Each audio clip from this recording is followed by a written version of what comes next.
누가복음 3장 7절입니다.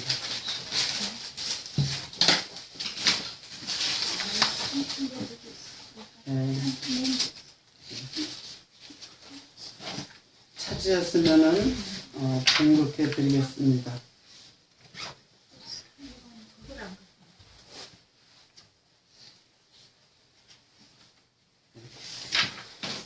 요한이 세례받으러 오는 무리에게 이르되 독사의 자식들아 누가 너희를 가르쳐 장차올 진노를 피하라 하더냐.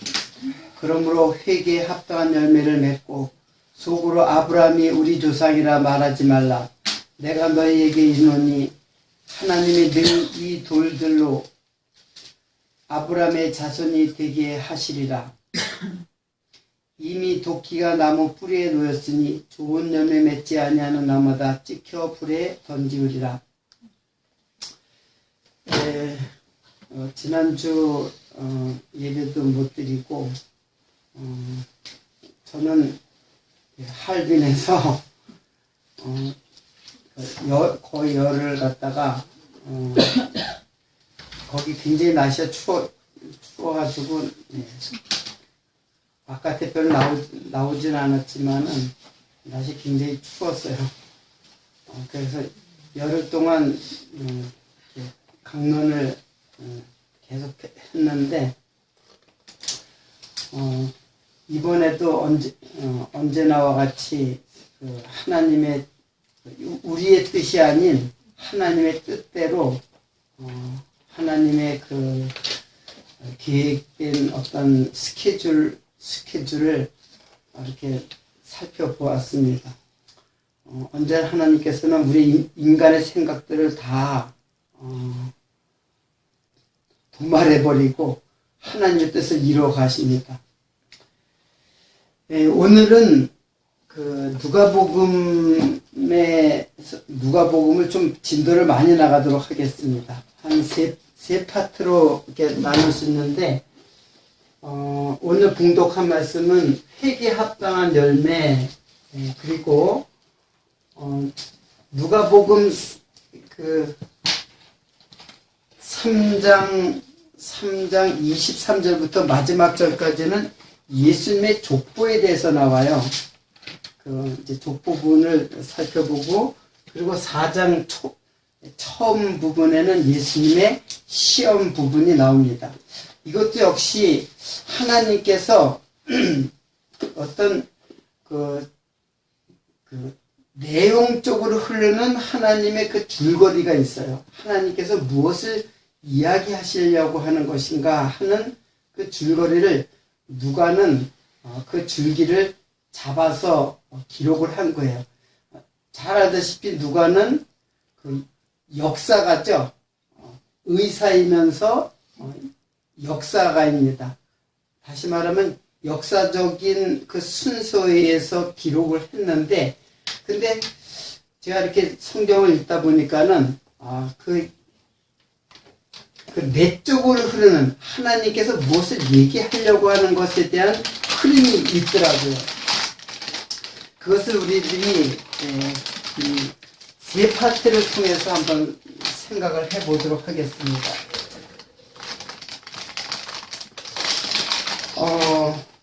처음에 이제 그 회개에 합당한 열매를 맺으라 그러면서 그들에게 나오는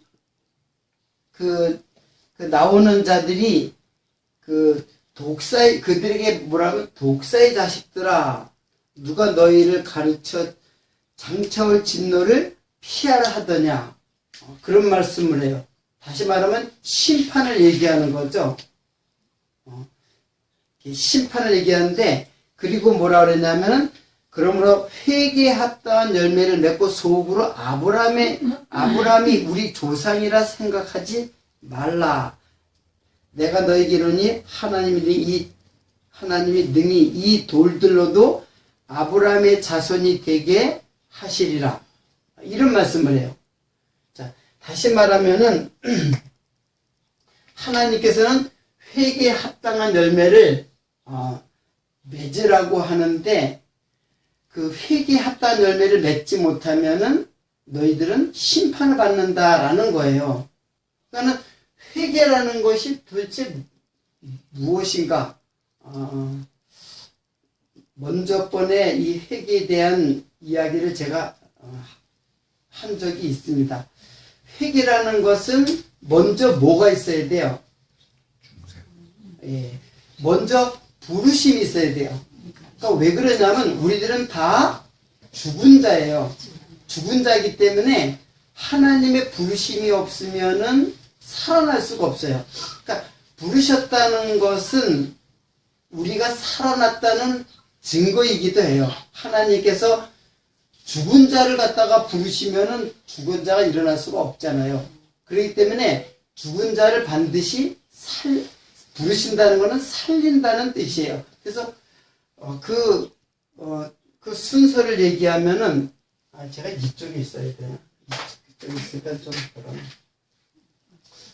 자, 그래서 소명이라 그랬잖아요. 소명. 소명. 부르신다 그런 뜻이에요. 소명을 받으면은 바로 중생이 이루어지는 거예요. 그러니까 하나님의 말씀이 모든 자에게 전파될 수가 있죠.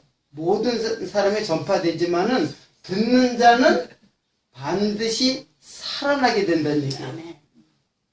그러니까 살아난 자라야 회개가 이루어지는 거예요. 아무나 회개가 이루어지는 게 아니라. 근데 지금 바리새인들에게는 사실은 회개를 하게 되면 회개에 합당한 열매가 맺혀지게 되죠. 그런데 그 바리새인들에게는 회개에 합당한 열매가 맺혀지지 않는 거예요. 회개에 합당한 열매가 맺혀지지 않으니까 그들에게 뭐가 있대요? 도끼가 나무 뿌리에 놓였으니. 이건 뭐예요? 심판이죠. 심판이 합당한 열매가 맺혀지지 않으면은 심판을 받게 된다라는 거예요. 그러면 회개에 합당한 열매는 도대체 어떻게 우리가 회개를 했는지, 그리고 내가 회개를 했는지 안 했는지를 어떻게 알 수 있느냐면 바로 회개에 합당한 열매를 맺느냐 아니면 맺지 못하느냐에 따라서 내가 회개를 했느냐 안 했느냐가 나타나는 거죠.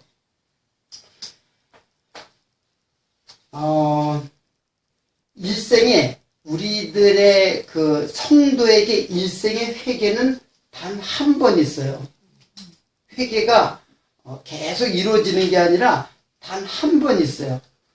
지난번에 내가 이걸 좀 자세히 설명을 했기 때문에 간단하게 설명하려고 했는데 모르는 눈치가 돼가지고 뭐 아무리 반복을 해도 부족함이 없어요. 우리들은.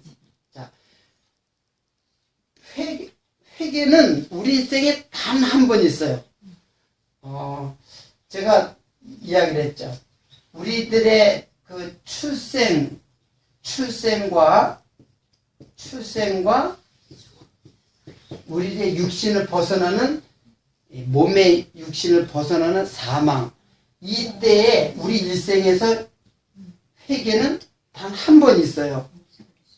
언제인지는 모르지만은 단 한 번 회개가 있어요. 그러니까 이 회개를 통해서 회개에 합당한 열매를 맺는다라는 거예요. 자, 회개에 합당한 열매는 한번 성경을 보겠습니다. 갈라디아서 5장 22절. 성령이 있네. 성령이 있네.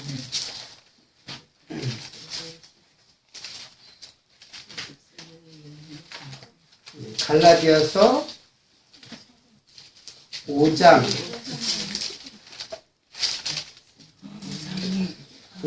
22절.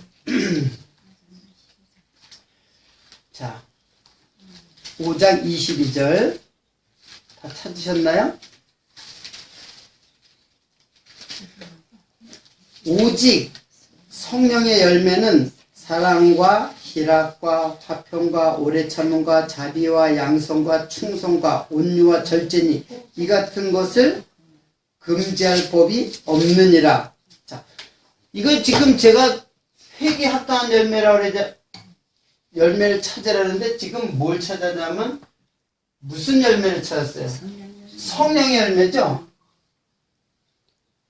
자, 왜 성령의 열매가 회개에 합당한 열매가 되냐면은 소명 하나님께서 부르시고 우리를 중생케 하시는 분이 바로 성령이에요.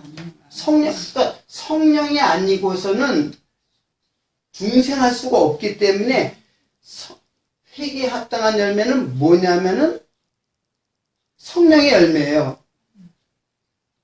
자, 근데 여러분 읽어보니까 그게 우리들에게서 지금 나타나는 열매들인가요? 날 수가 없죠. 나타날 열매. 날 수가 없다고요? 말해보세요. 이 열매들이 우리들에게 나타나는 열매인가요? 잘 안 나타나는 열매? 안 맞아. 목표로 하는 거죠. 자, 여러분들 이 열매가 사실은 우리들에게 나타나고 있어요. 근데 그것이 잘 안 나타나는 것처럼 느껴지죠. 그러나 조금씩 나타나고 있어요. 만약에 이것이 하나도 안 나타난다면 그 사람은 성령이 내 안에 계셔가지고 우리를 중생시키지 않은 사람이에요. 다만 그것이 아주 조금씩 나타나고 있어요. 자, 또 하나의 열매를 보는데 에베소서 5장 9절을 한번 보세요.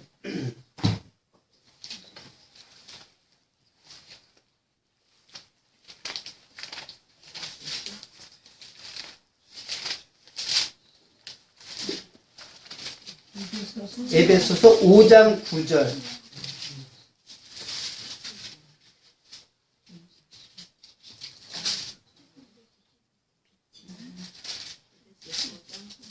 예.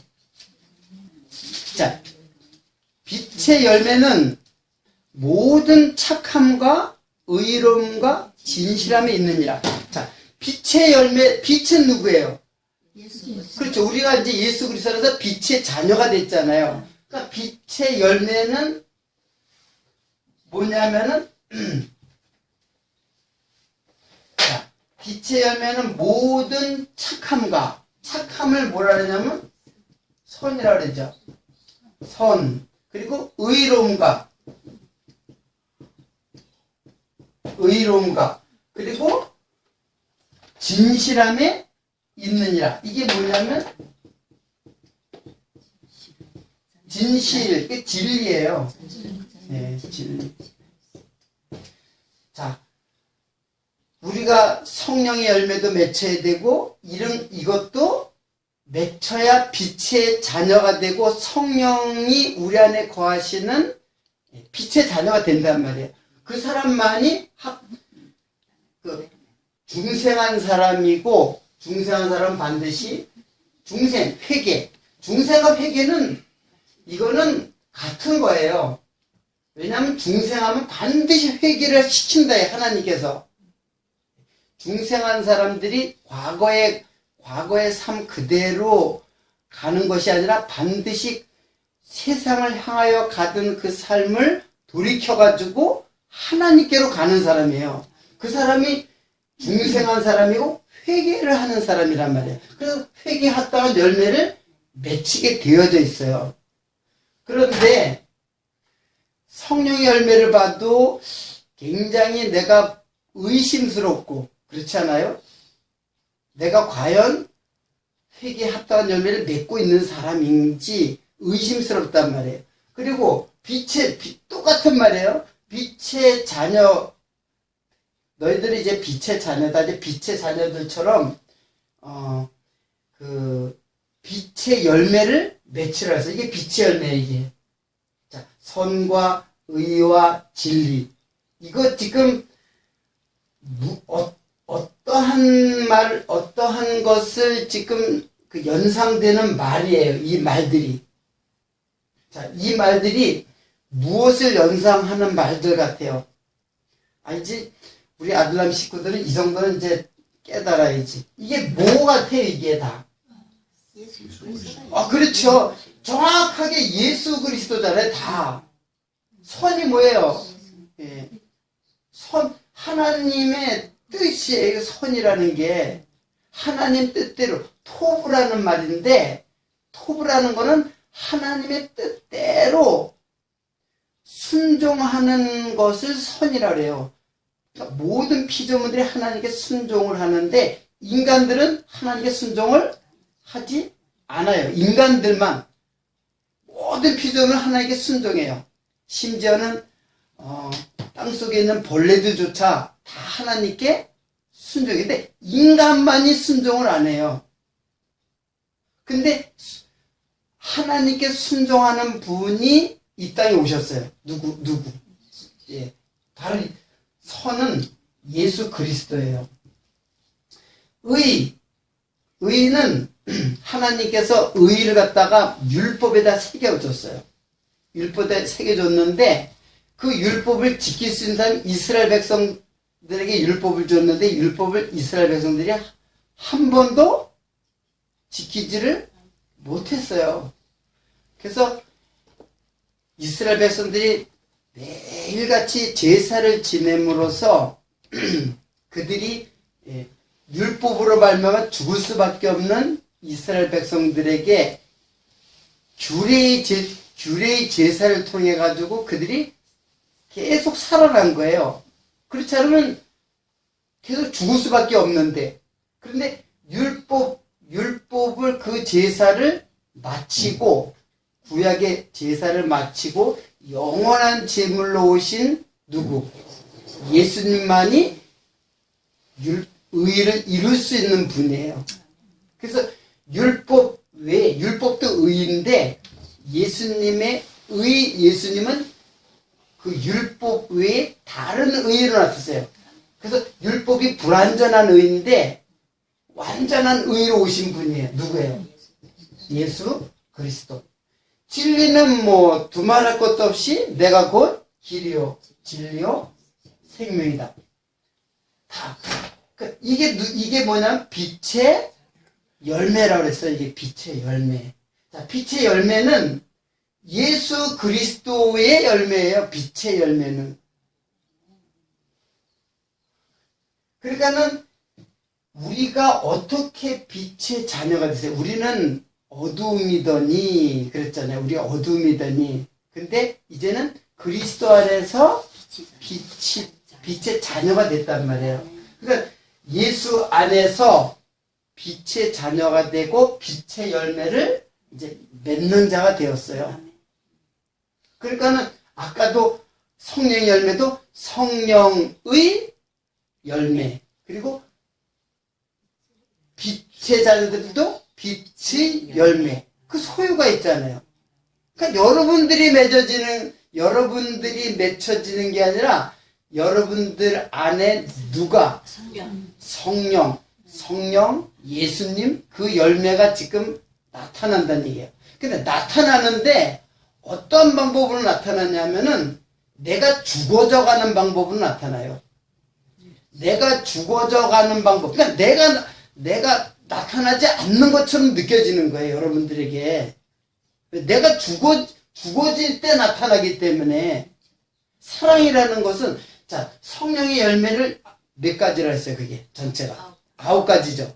9가지 전체를 갖다가 하나로 묶으면은 사랑이죠. 사랑의 다른 형태들이에요. 다 사랑이에요. 사랑의 여러 가지 모습이에요. 사랑하기 때문에 오래 참고 온유하고 다 사랑으로 볼 수 있는데 그 사랑이 우리들에게서 나타나는 것은 나의 사랑이 아니라 예수님이 나타나는 거예요. 근데 예수님이 어떻게 나타나냐면 내가 죽어지는 방법으로 나타나는 거예요. 그러니까 진정한 사랑은 내가 죽는 게 사랑이에요. 내가 만약에 사랑한다면 그건 언제나 말했듯이 인간의 사랑은 다 거짓된 사랑이 됐잖아요. 그러니까 내가 사랑하려고 그러니까는 그게 나타나는 것 같지가 않은 거예요. 한마디로 9가지 열매들이 내가 하려고 그러니까 안 나타난다는 거 느껴지는 거예요. 그러니까 오히려 여러분은 죽는 거예요. 죽어야만 그 9가지 열매들이 조금씩 나타난단 말이에요. 그러니까 그걸 느끼지를 못하는 거예요. 오히려 나는 하나님 앞에 내가 사랑하려고 그러고, 내가 참으려고 하고, 내가 온유하려고 그러는 그 모든 것, 내가 하나님께 충성하려고 했던 그 모든 것들이 다 거짓된 모습들이기 때문에 그리스도께서 내 안에서 성령의 열매로 나타나는 거예요. 내가 죽어져가고.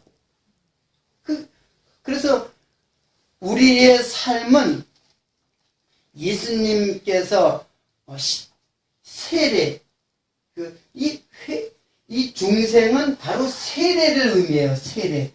이렇게 잘 안 나오네.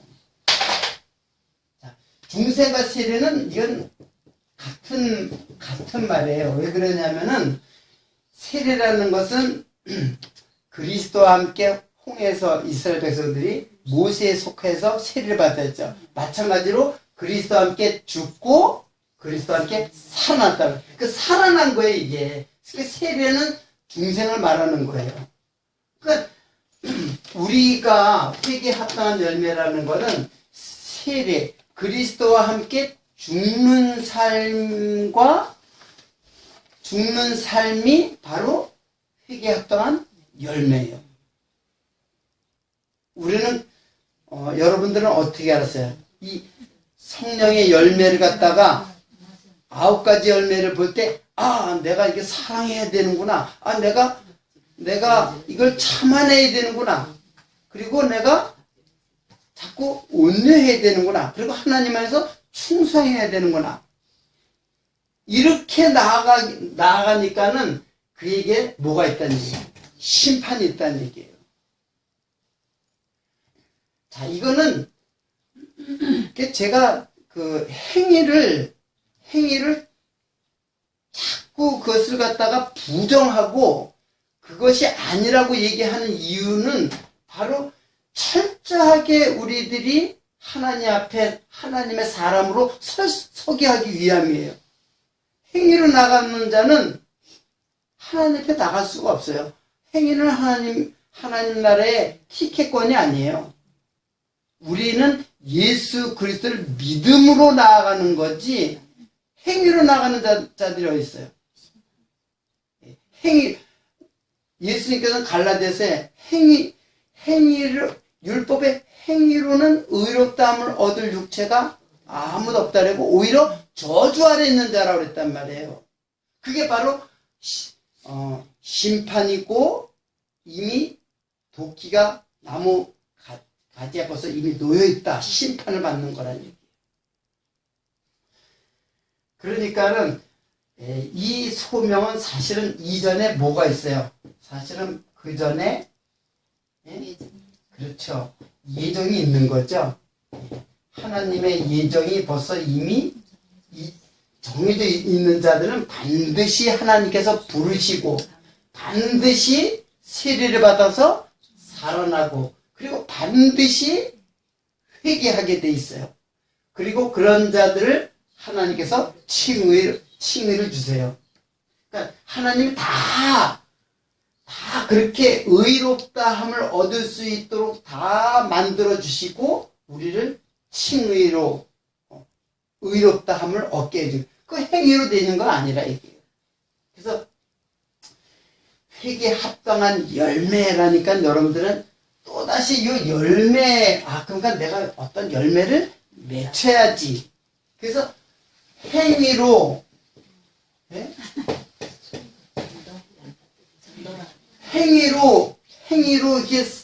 행위로 나가려고 한단 말이에요. 우리들의 마음속에. 아니에요. 우리들이 철저하게 이것을 이해해야 돼요. 지금 여기 열매는 행위를 말하는 게 아니에요.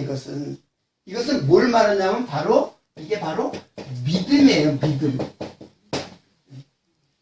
행위로 보면은 바리새인들은 아주 그냥 그 행위에 누구 따라갈 자가 없어요. 바리새인들과 서기관들의 의의는.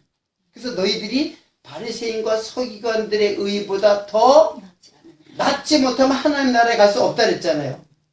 더 바리새인들과 서기관들의 의의보다 더 낫다라는 것은 바리새인과 서기관들의 의의보다 더 높은 의의를 지금 말하는 게 아니에요.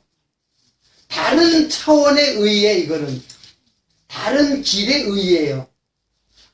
지금 그 바리새인들과 서기관들의 의의는 율법으로 말미암는 의의였거든요. 근데 그런 의의가 아니라 다른 의의라는 얘기예요. 다른 의의. 그래서 예수님은 율법 외에 다른 의의로 오신 거예요. 그 의의에 힘입어서 우리들이 믿음이 생긴 거예요. 자, 이것이 누가복음의 첫 부분에 나타난 회개에 확당한 열매를 맺으라 라는 말이에요. 자, 그러니까 철두철미 행위가 아니죠. 행위가 아닌 거예요. 행위를 갖다가 자꾸 요번에도 제가 이제 할변에 가서 이제 좀 새로 들어온 자매들이 새로 듣게 된 자매들이 있어요. 근데 그것도 이제 처음에부터 좀 들었으면 괜찮을 텐데 중간에 들어오면 항상 이 문제가 걸려요. 사람이 그러면 예수를 믿는다면은 그 열매가 있어야 되지 않나? 근데 그 질문의 초점이 뭐냐면 그 열매라고 하는 것이 행위를 열매라고 생각하고 있어요. 예수 믿는 사람이 이렇게 해야 된다라는 거예요. 이래야 되지 않느냐라는 거예요.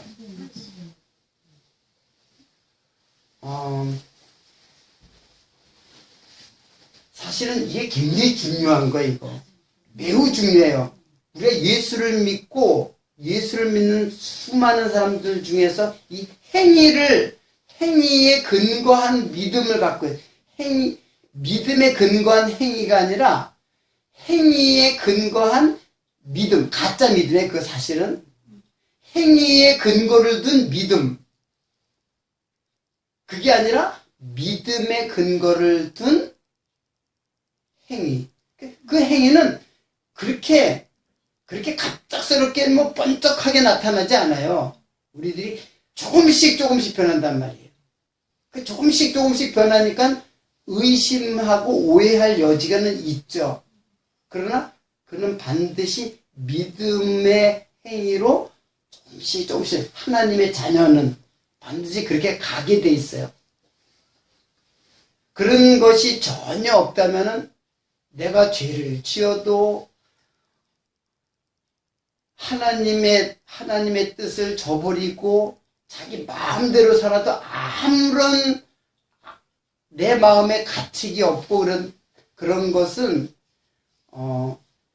우리들이 정말 회개했는가를 점검할 필요가 있다는 얘기예요. 그래서 회개가 자꾸 나타나는 회개가 단 한 번 있는 회개를 단 한 번 회개했으면 또 회개할 게 뭐 있어요? 그렇잖아요.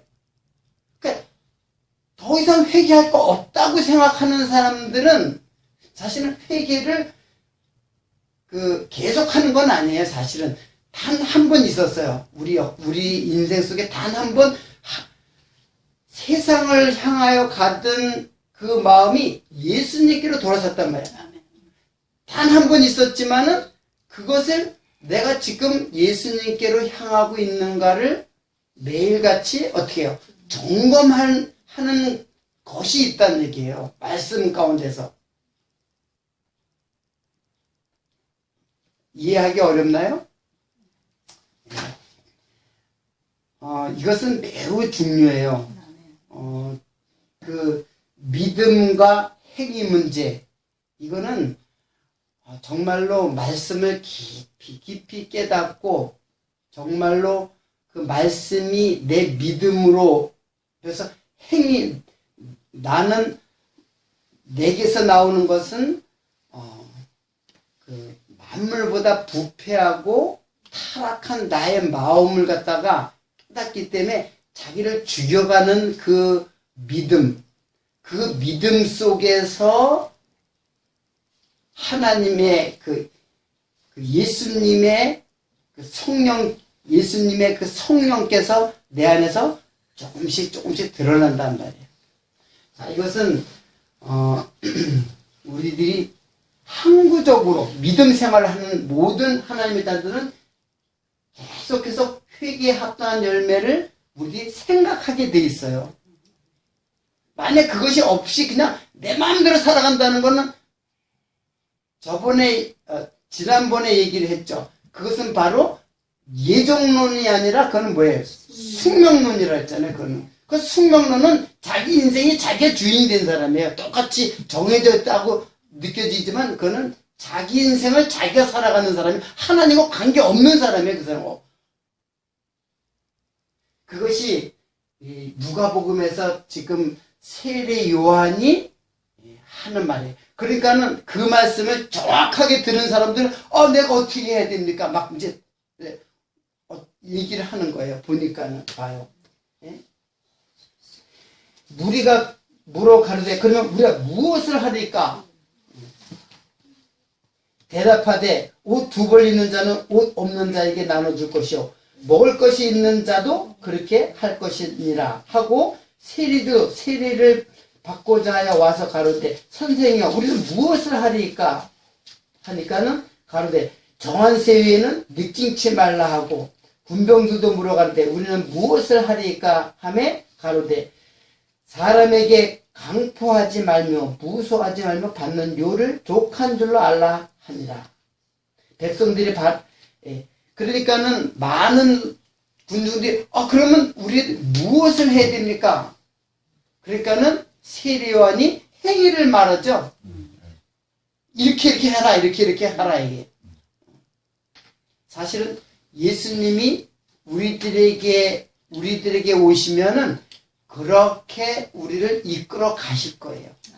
그러니까 세례 요한은 아직까지 구약에 속해 있기 때문에 이런 말을 하는 거예요. 그러나 이제 내 뒤에 오시는 분은 나는 물로 세례를 주거냐. 내 뒤에 오시는 그분은 뭘로? 불과 성령으로 세례를 주시겠다는 거예요. 불세례는 우리들의 그 죄를 소멸하는 세례예요. 불세례는. 그래서 불세례는 죄에 대해서 죽는 세례예요. 불세례는. 근데 우리의 죄를 위해서 누가 죽으셨어요? 내 뒤에 오시는 그분 예수 그리스도는 불과 성령으로 세례를 주겠다 했죠. 그러니까 불과 성령으로 세례를 주겠다는 것은 내 죄가 그리스도께서 다 전가받은 죄가 소멸되는 거예요. 이게 바로 뭐예요? 십자가에서 소멸되는 거예요. 그리고 예수님께서 부활하시고 승천해서 성령으로 세례를 받으리라. 그래서 이스라엘 백성 예수님 당시 있었던 마가의 다락방에서 성도들이 뭘 받게 돼요? 성령으로 세례를 받죠. 오순절 성령 강림, 그게 바로 성령 세례예요. 그러니까 성령 세례를 누가 주시는 거예요? 성령으로 세례를 누가 주세요? 예수님이 주시는 거죠. 예수님이 십자가에서 돌아가시고 부활하셔가지고 승천하신 다음에 내가 가면 보혜사 성령을 내게 보내주겠다 그랬잖아요. 그 성령으로 세례를 주겠다는 거예요. 그래서 불과 성령으로 이거는 여기서 어떻게 돼요? 우리들이 예수님과 함께 죽고 성령께서 우리를 살게 하시죠. 중생케 하는 거죠. 그래서 성령 세례를 받게 되면은 다 살아나는 거예요. 그리고 여러분과 나는 다 그리스도 안에서 다 살아나는 사람. 이것이 첫 번째 부활이에요, 이게. 나중에 한 번 더 부활하지만은 이게 바로 부활이에요. 똑같죠? 다른 사람하고 똑같단 말이에요. 근데 우리는 부활한 자고 다른 사람들은 믿지 않는 자는 죽음 가운데 아직까지 있는 자들이에요. 예수를 믿지 않는 사람들은 살았다고 하는 이름을 가졌으나 실상은 죽은 자라 계시록에 나오잖아요. 3장에. 자, 이것을 지금 자, 누가복음 3장 7절부터 15절 그리고 14절까지 그리고 다음이 요거죠. 그리고 나서 족보를 갖다가 지금 이제 나와요. 자, 족보가 왜 이런 말을 한다면 족보가 갑자기 나와요. 족보는 그 예수님의 족보인데 예수님의 족보는 두 군데서 나오죠. 잘 알다시피 어디에 나와요? 예수님의 족보가 어디에 나와요? 마태복음에 나오죠. 마태복음 처음에 나오잖아요.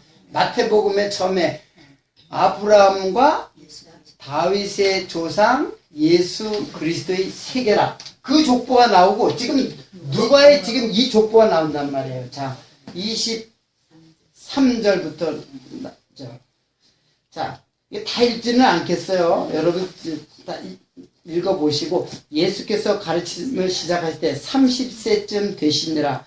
사람의 아는 대로는 요셉의 아들이니 요셉의 이상은 헬리오, 그 이상은 마따시오, 그 이상은 레위오, 그 이상은 밀교, 그 이상은 안나요, 그 이상은 요셉이요. 자, 지금 이 예수님의 족보는 마태복음에 나온 족보와 그리고 지금 누가복음에 나온 족보가 마태복음에는 처음에 어떻게 나와요? 처음에 아브라함과 다윗의 자손 예수 그리스도의 세계라. 아브라함이 이삭을 낳고 그래서 여기는 뭐예요? 아브라함부터 시작되죠. 아브라함부터 시작돼서 쭉 나가지고 다윗 나중에 요셉 그리고 어디라 예수 그리스도에 나오죠. 근데 누가복음은 순서가 어떻게 돼요? 누가복음에는 예?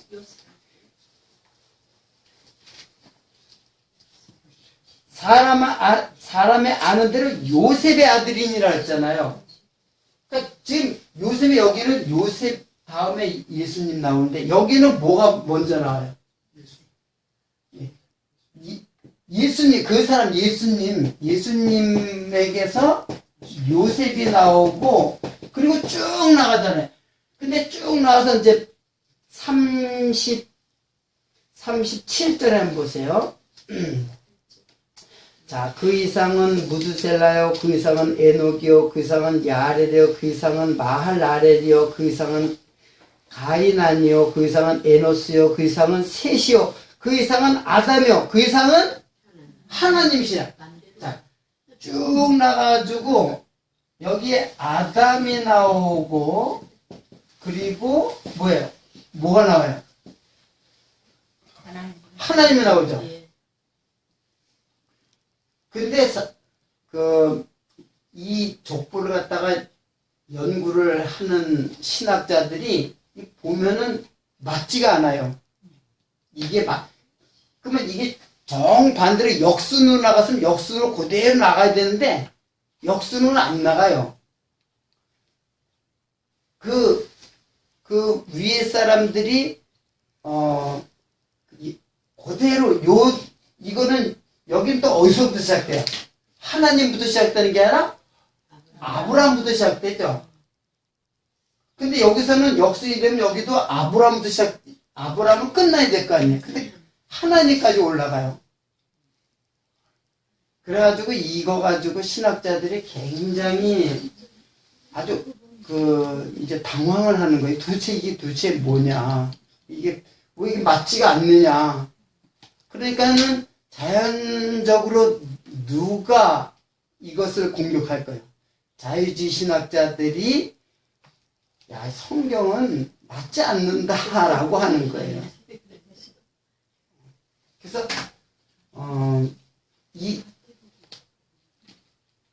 처음 봐요, 이거? 예. 이렇게 됐단 말이에요. 누가 보고 이렇게 예수님을 시작해서 예수님의 요셉으로 시작해서 다음 헬리라는 말에 여기서 보면은 요셉 다음에 이렇게 쭉 나왔으면 여기에 헬리가 있어야 될 거 아니에요. 헬리 여기 없어요. 근데 이것은 어떤 거냐면은 이것은 요셉의 족보고 이건 마리아의 족보예요.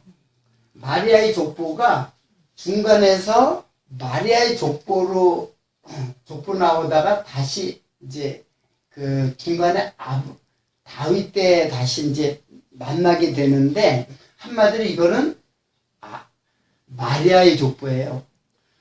그런데 마리아의 족보라고 해도 맞지가 않아요. 저도 모르겠어요, 솔직히. 예, 저도 모르겠고 이것을 뭐 연구할 능력도 사실은 없고 그러나 한 가지는 정확해요. 뭐냐면은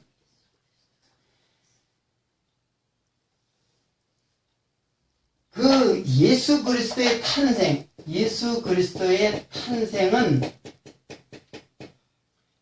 우리 신앙의 중심이잖아요. 그렇죠. 만약에 이것이 사실이 아니라면은 우리의 믿음도 다 헛것이 되는 거죠. 예수 그리스도의 탄생은 하나님의 계시예요. 그래서 하나님의 계시는 반드시 역사성과 이거는 반드시 역사성과 그리고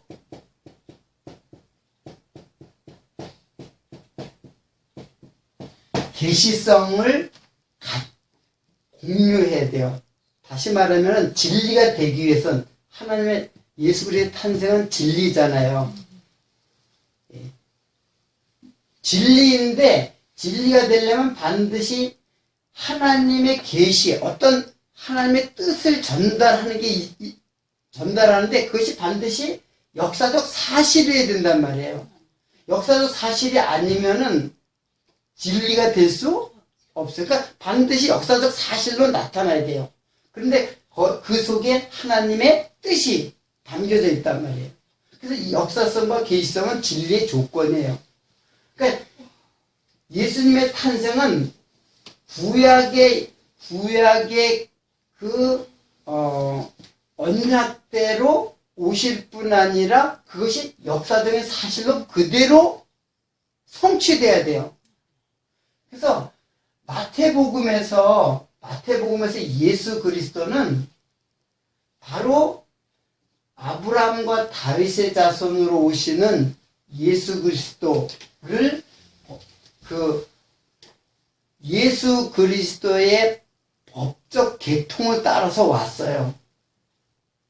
그런데 누가복음에서는 그대로 또 그 사실대로 왔는데 누구의 아들로냐? 마리아의 아들로 와요.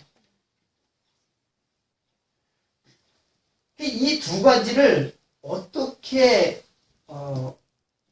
두 가지를 충족시켜야 되느냐는 것이죠. 이것이 바로 예수 그리스도 탄생이 진리가 되는 거예요.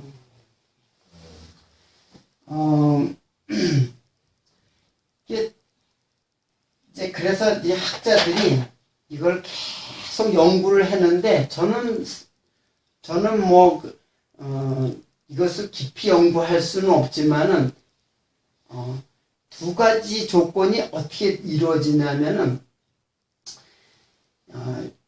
예수 그리스도는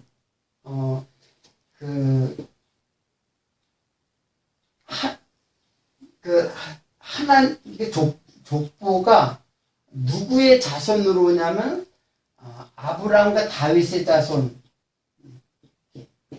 아브라함과 다윗의 자손, 다윗 자손으로 예수가 오고, 이거는 육적이에요. 육적. 좀 혈통적으로 오신다는 얘기예요. 그러나 영적으로는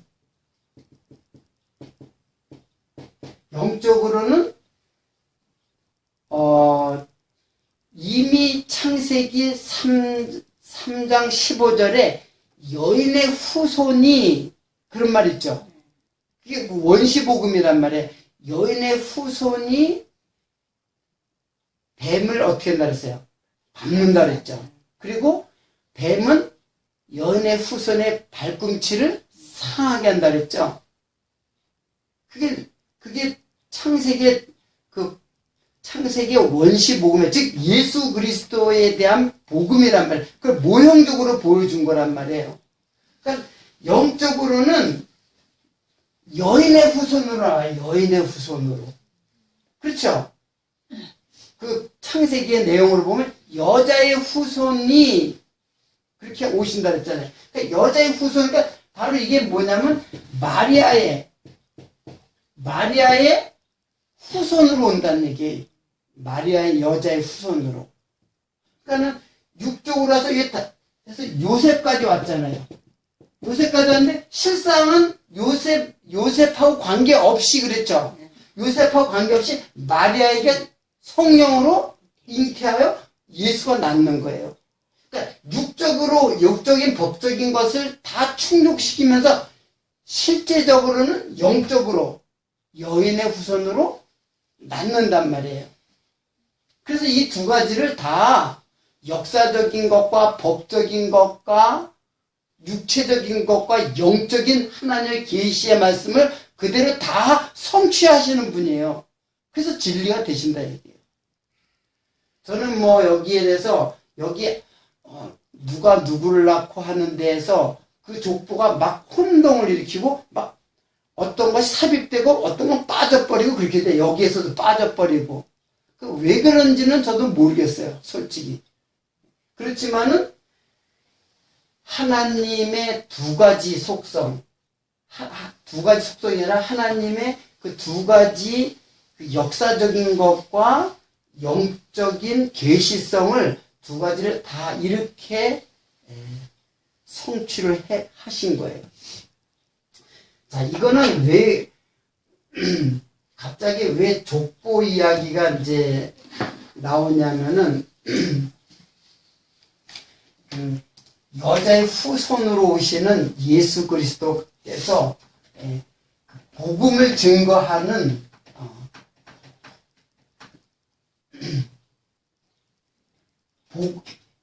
즉 하나님 계시의 복음으로 오시는 것을 갖다가 여기에다 삽입을 시켜요.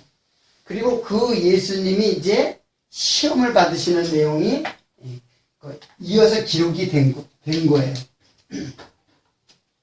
자, 그 족보는 제가 다 읽지 않고, 그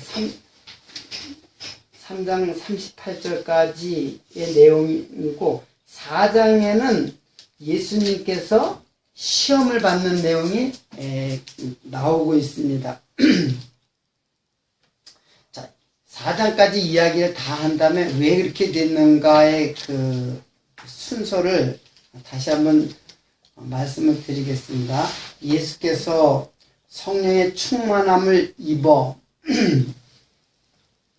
요단강에서 돌아오사 광야에서 40일 동안 성령에 이끄시며 마귀에게 시험을 받으시더라. 이 모든 날에 아무것도 잡수지 아니하시니 날수가 다함에 줄이신지라.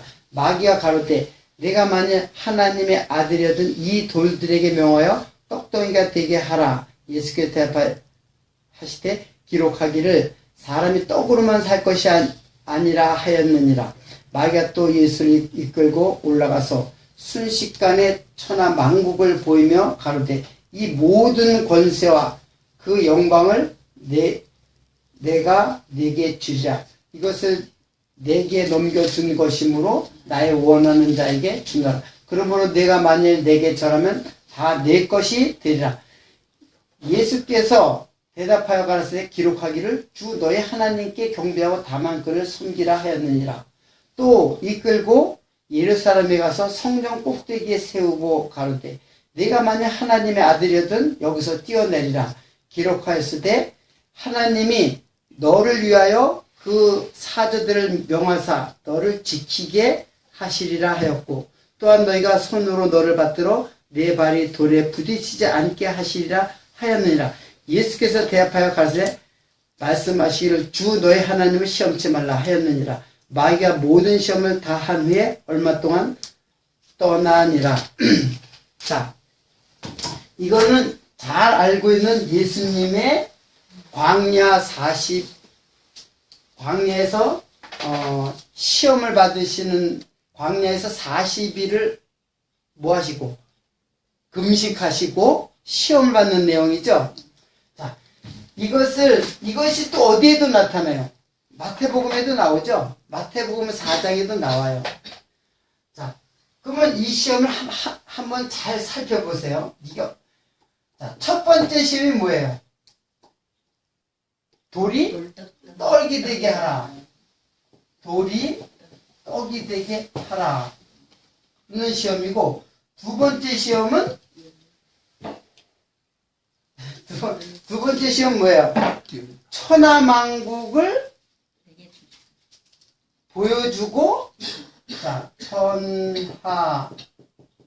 천하만국을 보여주고 내게 절하라. 그러면은 이 모든 것을 내게 주리라 했죠. 천하만국을 주겠다라고 한 거예요. 절하면은.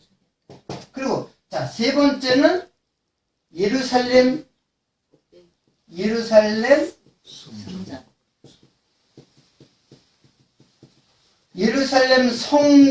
성전 꼭대기라 했죠.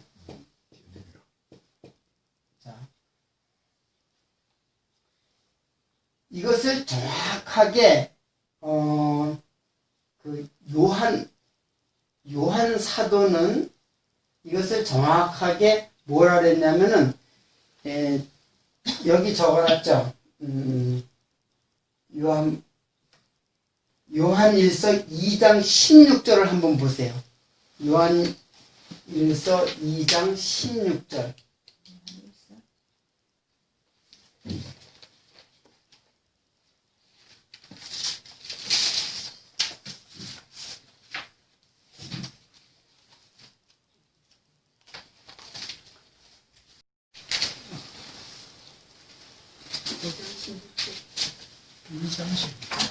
이 2장 16절.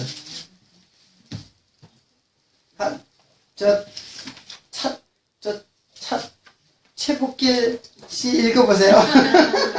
아직까지도 못 헤매고 있어. 읽어보세요, 한번. 이는 세상에 있는 모든 것이 육신의 정욕과 안목의 정욕과 이생의 자랑입니다. 아버지께서 쫓아 네, 한 절만 읽으면 돼요. 자, 거기에 세 가지, 네. 이거 뭐예요? 그게. 육신의 정욕과 육신의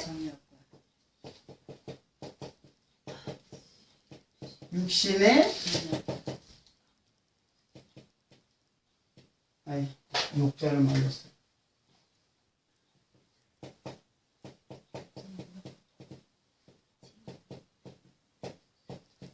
육신의 정욕과 안목의 정욕 안목의 정욕.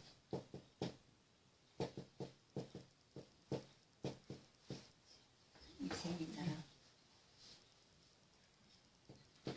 안목의 정욕과 자, 이생의 자랑. 여러분, 요게 지금 예수님의 시험 받는 모습이죠. 이 정확하게 일치하죠. 근데 내가 마태복음을 볼 때는 그냥 이것들이 이것이로구나 하는 것은 아는데 누가복음에 보니까 정확하게 일치하더라고요. 그죠? 돌로 떡이 되게 하라. 뭐예요? 육신의 정욕 문제죠. 천하만국을 주겠다. 천하만국이 뭐예요? 천하만국이 세상이에요. 세상을 갖다가 주겠다는 얘기예요. 누가 주겠다는 얘기야? 내가 나에게 절하면 그걸 주겠다라고 하는 거예요. 그게 뭐예요? 안목의 우리 이 세상 만국 거기 보면은 자, 갑자기 5절에 보세요. 4장 5절에 마귀가 또 이르시되 올라가서 순식간에 천하만국을 보이며, 자, 천하만국이 순식간에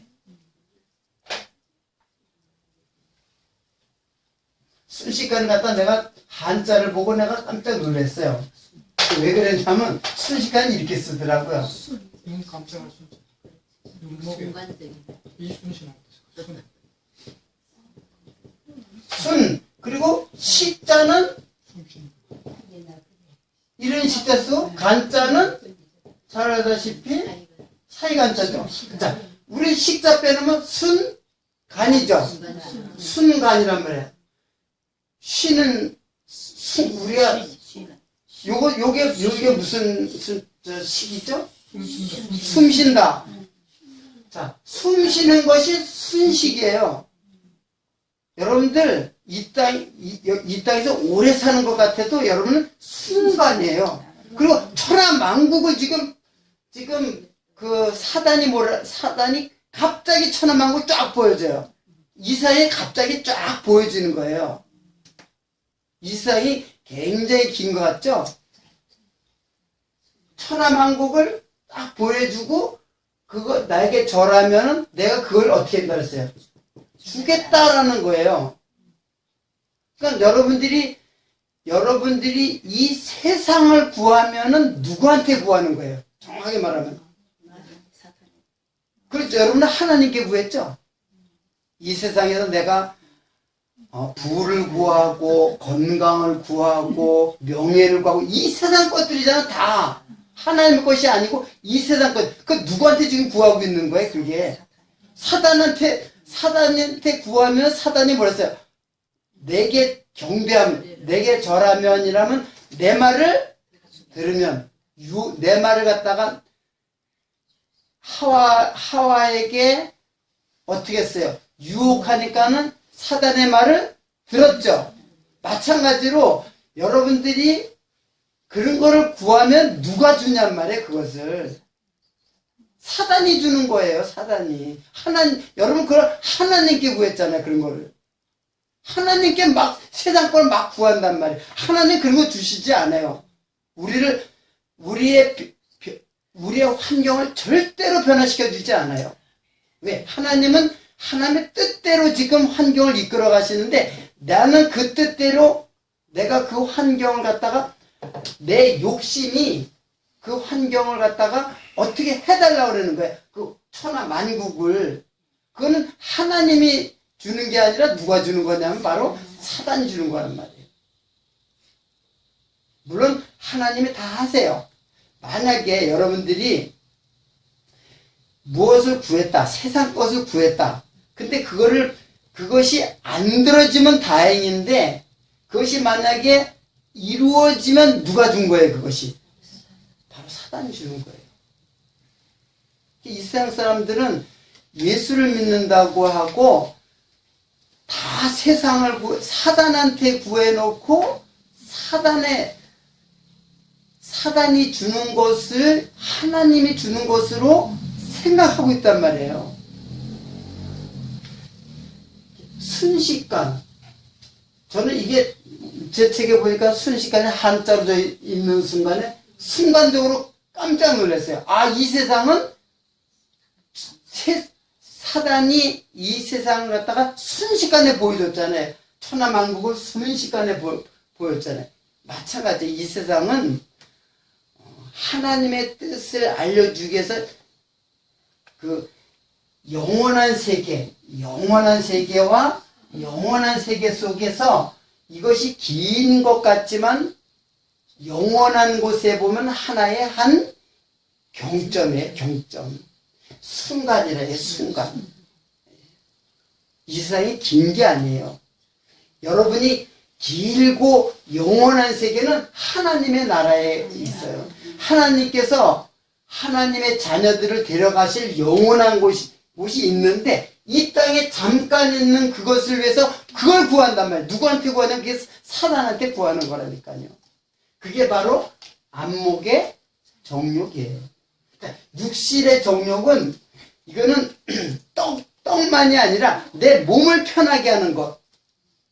내가 몸을 편하게 하기 위해서 하나님께 구하는 모든 것들은 다 역시 사단의 유혹이에요. 그것도. 그러니까 게으른 것은 신앙과 연관이 있어요. 배불리 먹고 좋은 것을 자꾸 내가 추구하잖아요. 그것은 다 사단에게 구하는 것이에요. 그것은. 자, 이 두 가지는 세상이에요. 근데 더 중요한 게 있어요. 더 중요한 게 뭐냐면 예루살렘 성전 꼭대기라는 게 있어요. 예루살렘 성전 꼭대기 하면은 바로 이것이 우리들이 어디 생활을 하고 있어요. 우리들이 하나님의 교회를 생활을 하고 있는데 여기 꼭대기에 올라서 서 있는 모습이에요. 자, 이게 뭐냐면 뭐예요? 이생의 자랑이라는 거예요. 여러분들 육신에게 주는 이런 것들도 하나님 그 사단이 미혹이에요. 근데 진짜 큰 미혹은 뭔지 아세요? 그래서 교회에서 높아지는 사람, 교회에서 자꾸 남들로부터 추앙을 받는 것은 바로 성전 꼭대기에 있는 것이에요. 그래서 이것은 예수의 의가 아니라 누구의 의? 그렇죠. 자기 의를 추구하는 자기 의를 추구하는 그 자들에게 사단이 유혹하는 거예요. 그러니까 먹을 것이라든가 세상을 유혹하는 것도 이것도 하나님을 떠나게 하는 거지만 가장 큰 하나님이 그 저주를 하시는 것은 자기 의를 차지하는 거예요. 이건 하나님의 의인데 자기 의로 하나님의 의를 도적질하는 자. 이게 바로 이생의 자랑이에요. 그래서 이 세상에서 높아지려고 하는 자, 거만한 자, 그리고 세상에서 자기 자랑, 이생의 자랑이잖아요. 자기 자랑을 하는 거는 자기 의이고 하나님의 의를 도적질하는 거예요. 그러니까 성전 꼭대기 자기에 있는 거예요. 이게 바로 사단의 시험이었어요. 그런데 이 사단의 시험을 누가 실패를 했냐면 하와가 실패했죠. 자, 하와의 실패를 한번 보세요. 하와의 실패는 어디에 있어요? 창세기에 어디에 있는 거예요? 뭐를 시험한 거예요? 그렇죠. 선악과잖아요. 선악과. 창세기 어디에 있어요? 3장에 있잖아요. 자, 선악과에 보면은 선악과가 어떻게 보인다 했어요? 제일 먼저 보암직이 아니라 정확하게 일치한다니까요. 먹음직하고 그리고 보암직하고 그리고 지혜롭게 할 만큼 탐스럽다. 지혜롭게 할 만큼 탐스럽다. 어때? 이게 쫙 창세기 있는 것을 창세기 있는 그 유혹이 바로 누구에게 떨어졌어요? 예수님에게 떨어진 거예요. 똑같이 먹음직스럽다라고 했죠. 육신의 정욕. 그 요한이 이것을 정확하게 이렇게 지금 설명한 거예요. 그러니까 이 세 가지가 정확하게 연결이 돼 있어요. 그리고 보암직하다. 그러니까 눈에 보이는 대로 우리들이 욕심을 내고 있는 것은 다 누구의 시험이에요. 사단의 시험이란 말이에요. 그리고 제일 이것과 이것보다 제일 좋은 건 지혜롭게 할 만큼 탐스러워서 하나님처럼 된다 그랬잖아요. 그렇죠? 우리의 유혹이 육신으로 시작해가지고 어디까지 가요? 자기가 하나님. 그냥 육신을 배불리고 만족한 데서 끝나는 게 아니라 어디에까지 가냔 말이에요. 하나님의 자리에까지 올라간단 말이에요.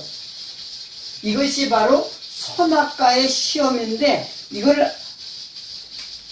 아담과 하와는 실패했죠. 그거를 정확하게 누가 성취해요? 예수님께서 성취하신다는 얘기예요. 그래서 예수님이 아담과 하와가 실패한 그것을 예수님이 성취하심으로써 우리들에게 사단을 이기시는 것이에요.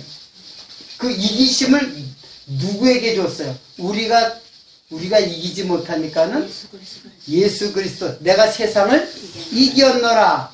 그 이기신 예수 그리스도 어디에? 안에 들어가서 우리는 세상을 승리하는 거예요. 그러니까 내가 이것을 이기는 것은 내가 이기는 게 아니라 누가 이기는 거예요? 예수님이 이기시는 거예요. 그래서 예수님이 이걸 이기시니까는 성령의 열매가 하나하나 나타나게 되고 또 빛의 자녀의 모습으로 나타나게 되는 겁니다. 여러분 이게 바로 뱀의 유혹이에요. 사단 그 뱀의 유혹에서 아담과 하와가 뱀의 유혹에 넘어갈 거를 그걸 몰랐을까요? 예. 하나님께서 뱀의 유혹에 넘어갈 거를 그걸 모르고 선악과를 심어놨냔 말이에요. 다 아시는 거죠? 하나님이 모르실 리가 없잖아요. 전능하신 하나님께서. 이렇게 하시는 것은 뭐를 위해서? 이게 예수님이잖아요. 자, 예수님이고, 이거는 아담이고, 아담과 하와고, 이거는 뭐예요? 우리잖아요, 정확하게. 그렇죠? 예수님께서 이기신 거고, 이건 우리에게 하시는 말씀이고, 그리고 이거는 아담에게 유혹한 것이고, 이게 어떻게 연결이 되냔 말이에요. 하나님께서 이렇게 하신 것은 반드시 선악과를 따먹게 하시고 실패하게 하심으로써 누구를 보여주기 위해서? 예수를 보여주기 위해서 이 일을 계획하신 거예요. 하나님의 계획된 일을 하나도 하나님의 계획은 그대로 이루어지게 돼 있어요. 그러니까 이게 계획이란 말이에요. 하나님의 뜻이란 말이에요. 뭐 하기 위해서? 예수님을 보여주기 위해서. 그리고 예수님 안에 있는 우리에게 이것을 승리하게 하기 위해서. 그래서 이런 그 회개에 합당한 열매, 즉 성령의 열매를 우리가 그리스도 안에서 맺어지게 하게 하기 위해서. 이게 영원하신 하나님의 계획이에요.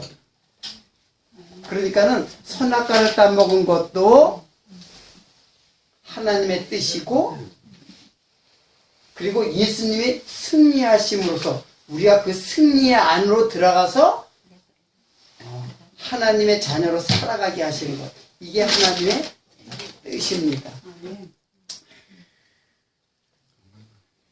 네, 다 끝났으니까는 이제 더 안 해도 되고요. 이것이 지금 그 누가복음의 순서예요. 마태복음에 보니까 이 관계가 조금 불분명한데 누가복음에 보니까 정확하게 그 순서까지 정확하게 일치하는 것을 우리가 볼 수가 있습니다.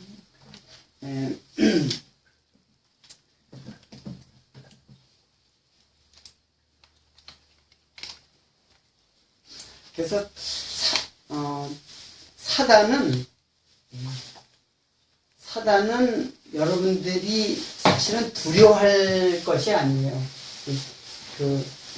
사단은 사실은 열매 맺지 못하는 자들을 유혹해가지고 하나님 심판을 받게 하는 것이지만 우리 성도들에게는 그 사단이 뭘 여기서 사단이 비대. 사단이 뭘 보여주기 위해서 예수님을 우리들에게 뭐 하기 위해서 계시하기 위해서 보내준 도구일 뿐이에요. 그러니까 여러분은 사단을 두려워할 이유가 없어요. 사단을 두려워하면 사단은 여러분들을 더 밀가부르듯이 여러분들을 갖다 다 장악해버려요. 그러니까 이 말씀을 깨닫고 보면은 사단은 우리들이 두려워할 존재가 아니라 오히려 누구를 깨닫게 해주시는 분이에요. 예수를 깨닫게 해주시는 분이에요. 그래서 우리는 예수님 안에서 정말로 조금씩이지만은 하나님 앞에 나아가는 그러한 하나님의 자녀들이 되는 것입니다. 여러분들이 살아가면서 사단의 어떤 유혹도 이제는 두려워하지 말고 승리하시는 여러분 되기를 바라겠습니다. 기도하겠습니다.